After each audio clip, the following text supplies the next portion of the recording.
A very good morning again, and if you're just joining, guess what?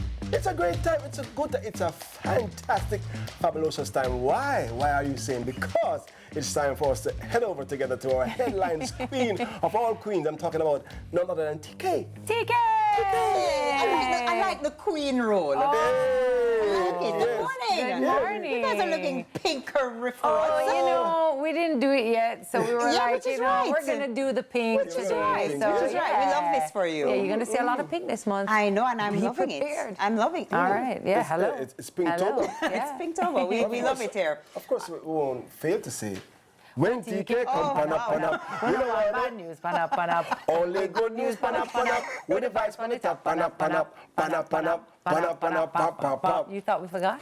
Is that what you thought? You know what I thought? I thought there'd be like a band to do it or something. But you know, we'll talk, we'll talk about it though. We'll see. I see it in my future someday. All right, so great morning to you. And let's jump into the headlines, shall we? Ready? Let's do it. All right, so taxi operators express outrage over road conditions. More taxi operators are protesting deteriorating road conditions. This time they were in Freetown, Clarendon, speaking out amid rising complaints from residents about the conditions of the roads, particularly in areas with heavy traffic. Standing in their numbers with placards in hand, they gathered to voice their frustrations over what they describe as the worsening condition of the roads, claiming potholes, cracks, and uneven surfaces are not only damaging their vehicles, but also endangering passengers and pedestrians. One man insists his father's life could have been spared if the road conditions were better. Another driver reports significant vehicle repairs due to potholes, with costs accumulating to thousands of dollars, and alleged unfair treatment from workers at the Transport Authority. They vow to continue their protest if the problems persist. I can understand, because I'm driving on the road too, and I see the potholes. Terrible, man. I don't want to say condolences to that driver who lost his father. And of course, he said it because of the pothole, and the driver had to swerve from the pothole. Really, really sorry to hear that. But I'm not only going to join them in the protest over the road condition, which affects all of our drivers, all of us drivers who drive on the road daily. But also, I want to implore, express my sincere hope that the drivers, including the taxi drivers, will drive safely, especially now. Yeah. When there are potholes on the road, you know, you go slowly when you get the potholes, especially if it's covered with water. You go slowly because you're protecting yourself and the persons at the bus stop standing waiting for taxi. If you splash them, it's not nice. So the road conditions are bad. Yeah. The driving of some of the drivers. Yeah, I hate to group them together, but you know, it's also a big part of the problem is I would like to protest how taxi drivers are driving on the road every single day. It happens to me so often that I'm almost in an accident. Whoa. And it is just, that's deplorable. That's unacceptable. Some taxi drivers. I'm not putting everybody together, but I come car to car with at least 10 a day, where I feel like my life is, and my children in the car is at risk too. Yeah. And it doesn't help that the road conditions are ridiculous, which I do agree with. Like, absolutely. I've seen it just getting worse and worse, and then it gets better for a little, and then it gets worse and worse.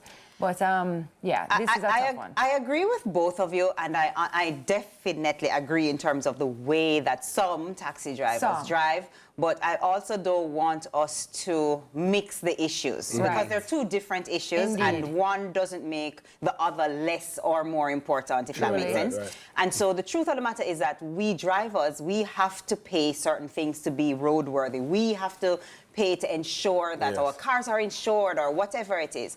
And so That's also another issue, I do think that, you know, on the other end of that, we should have roads to drive on that makes it safer for us to drive on. We should.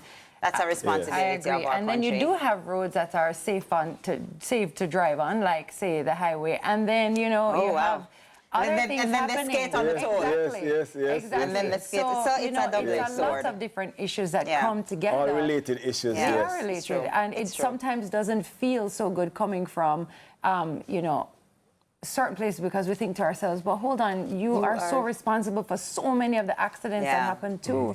And like I said, I hate to group all taxi drivers together because there's so many wonderful taxi drivers who really adhere responsible to the road code and take good care, you know. But then, like many other drivers, there are just people who just don't care too, you know. Yeah, so. I understand. Well, all right. Well, let's go from taxis to chickens. Ready? Another favorite issue. Another favorite issue. Consumers claim chicken shortage. Minister says reduced supply. We got this from the Jamaica Observer. So restaurant operators have raised the prices of chicken meals due to a rise in chicken meat costs linked to a shortage of this staple food and these difficulties in sourcing baby chicks across the island. Agriculture Minister Floyd Green, however, is cautious about officially declaring a shortage. He says we've received reports of people struggling to obtain their usual quantities, prompting the Ministry of Agriculture, Fisheries and Mining to conduct a rapid assessment of our chicken supply. We'll discuss our findings at a poultry stakeholders meeting on Friday. While we've noted reduced supply, we can't yet call it a shortage. So that's what he explained. So in a written response to the Observer, he also attributed some of the supply issues to Hurricane Beryl, which we have to remember, guys, right? Which affected the island on July 3, resulting in the loss of 300,000 birds from small poultry farmers who provide about 30% of the domestic supply. So. That's not a shortage. Yes, People are having some challenges, but with some more meeting and seeing what's happening and assessing of the situation, you know. I know we're addressing and dressing up the term shortage and making it appear as if it's not really a shortage, but the operators are increasing the prices of chicken meals. Yeah. So they're not saying it's not really a shortage, you know. They are responding immediately. And what a time to have increased prices in meat, you know. Yeah, it's never a good time. Never a good time. Absolutely not, Yes. So, and the lines are still long. I'm just going to say that. I wonder where you're referring. But anyway. Some places not having a chicken shortage at all. But all right, let's go now to our Why Not Wednesday headline. Okay, Tami's favorite. A bewildered seal found itself in the mouth of a humpback whale. So it's a good thing seals aren't on a humpback whale's menu, though. A humpback whale known as Zillion accidentally gulped a seal while feeding in the waters of Anocrates. Anocrates, let's just make it like that. I'm just looking at this picture right here. I can't believe somebody caught this. The incident occurred when a whale watching boat, that's where it came from, spotted birds over a school of fish, and the whale lunged to feed, you know, as usual, but instead of filtering through its baleen underwater, the whale surfaced and began opening and closing its mouth. Whale watchers quickly reviewed photographs and videos discovering the bewildered seal inside the whale's mouth. The seal was able to slide out of the mouth of the whale, and so talk about being at the wrong place at the wrong time. You know what the name of this seal is, right? Jonah. Oh, gosh. What a morning. Oh, God. What a morning for you to declare that. We're having a morning. What a morning. And listen, you don't need to leave this morning because you're going to see why I said what a morning for her to say that. Jonah, you know, he came out. Luckily, he didn't spend 3 days. He did not. He did not. He didn't need to. No. The whale said, listen, we're not doing this. It's okay. Yeah, you are free. Get out. Get out of here. It's one of those things that, you know, I just wonder where you guys get these Why Not Wednesday headlines from, and I'm grateful for them. Did you see the look in that seal's eye? Oh, relief? Can we see that picture again? Not relief. He was like, help! Watch him. He must say, where me I do ya? Me is not a fish, sir. Yeah. The way I say you're lucky. Oh God, you know, I believe that seal's mother was like, I told you not to go there. I told you it was dangerous, and you didn't want to listen to me. You see what? If you can't listen, you're gonna feel.